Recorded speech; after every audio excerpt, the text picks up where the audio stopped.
Hi, and welcome back. Are we even smart enough to recognise intelligence when it doesn't look like ours? For centuries, we've placed ourselves on top of an imaginary pyramid of intellect. We are the clever ones, the chosen species, the pinnacle of evolution. Everything else? Just instinct, biological machines, automatic responses. But what if we've been wrong all along? What if our arrogance has blinded us to forms of intelligence we can't even comprehend?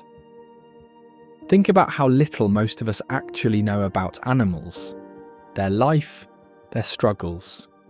We organised our lives in such a way that we are almost never in touch with nature. Only some researchers and enthusiasts spend their lives trying to understand the mystery of nature. All others get in touch with it just occasionally, mainly by watching the National Geographic Channel or staring at depressed animals in a zoo. And that is right, why should we care about these primitive creatures? They don't even know how to use a smartphone. But are they primitive? Hardly. There are countless reports showing us the amazing intelligence of animals. Crows making tools, octopuses solving incredible puzzles, orangutans disassembling locks step by step and hiding parts so that zookeepers wouldn't catch on to their escape plans. Meanwhile, we humans often can't remember where we put our car keys. It is a tragic misconception that we measure animal intelligence by how well they mimic us. We test it by seeing if they can follow our commands, speak our sounds, solve our puzzles.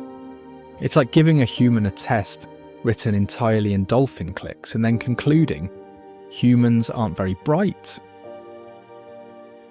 And it's not just intelligence we dismiss. We imagine animals as emotionless robots driven only by survival. Only we supposedly know joy, grief, love. But nature proves otherwise. When an elephant dies, its family gathers. They stroke the body with their trunks. They stand vigil for hours, sometimes days. They try to lift the fallen. They cover it with branches and leaves. Years later, they stop at the bones, touching them gently, remembering. Or take ravens.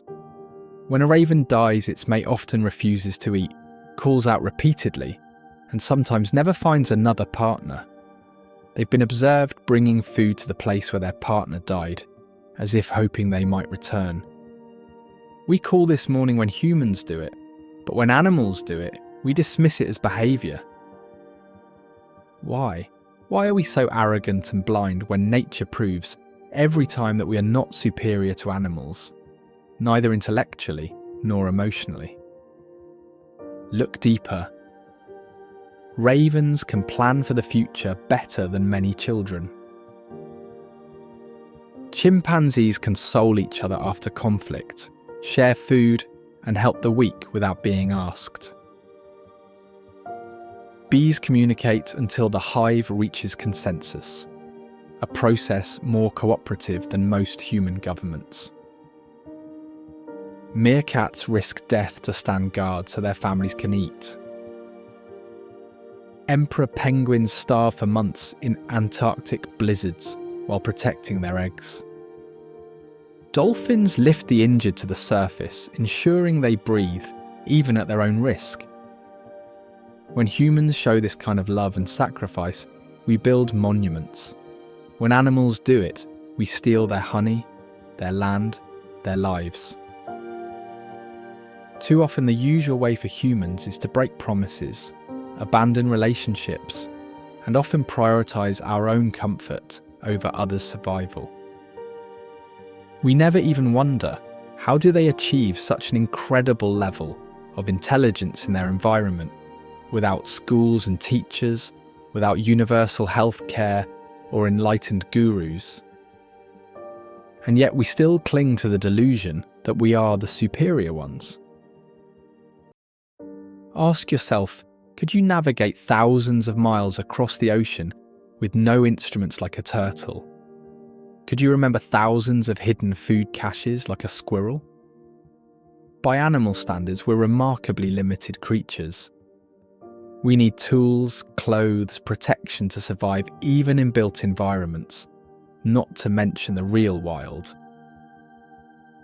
So what do we do with our superior intelligence?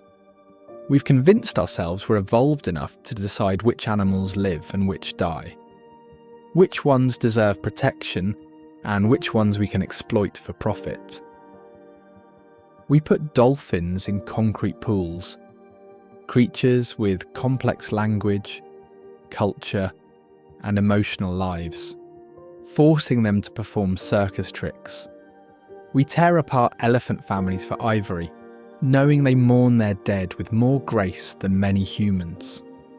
We bulldoze forests where orangutans raise their children with patience that would shame most parents. We put pigs, animals smarter than dogs, in factory farms where they never see sunlight.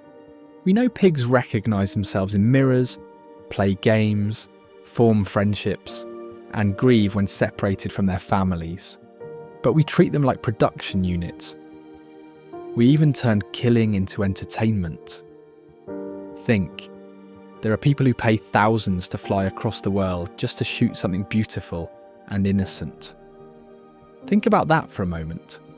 Your idea of entertainment is to kill an intelligent creature that's done nothing to you, an animal that has family bonds, feels fear, wants to live, and you kill it for a photo, for a trophy on your wall. And you call this fun. What kind of intelligence is that? Imagine if animals had our mentality and our weapons. Ravens flying with missiles, wolves with machine guns, mosquitoes with biological warfare. Do you think we'd survive if they hunted us for sport, telling stories around the fire of how that big human didn't taste so good, but it was fun to kill him? Maybe we're not proving superiority at all. Maybe we're proving the opposite. It is as if we've confused cleverness with wisdom, and in doing so lost both. Our definition of intelligence is too narrow. We think it means abstract reasoning, mathematics, philosophy. But why would an octopus need calculus to survive in the sea? Do wolves need to sit around philosophizing on winter nights about the meaning of life? Why do we assume that only our priorities count? Intelligence isn't one single thing. It's not a ladder with us at the top. Perhaps intelligence is not about climbing higher, but about seeing wider. It's a symphony, with each species expressing its brilliance in different notes. Memory, navigation, cooperation, trust, sacrifice, love. If we stop disregarding and dominating nature, if we actually pay attention, when we stop projecting our expectations and start observing what animals actually do, we discover minds that work in ways we never imagined. Maybe real intelligence is the wisdom to recognise that we share this planet with other conscious beings, the humility to admit we're not the only ones with rich inner lives, complex emotions and sophisticated ways of solving problems. The courage to treat animals not as resources, but as fellow travellers in life. And perhaps the real difference is this: animals know they belong to the earth. We, in our cleverness, act as though the earth belongs to us. I think the animals have been waiting for us to become intelligent enough to realise this simple truth. Real intelligence doesn't dominate, it connects, it protects, it values life in all its forms.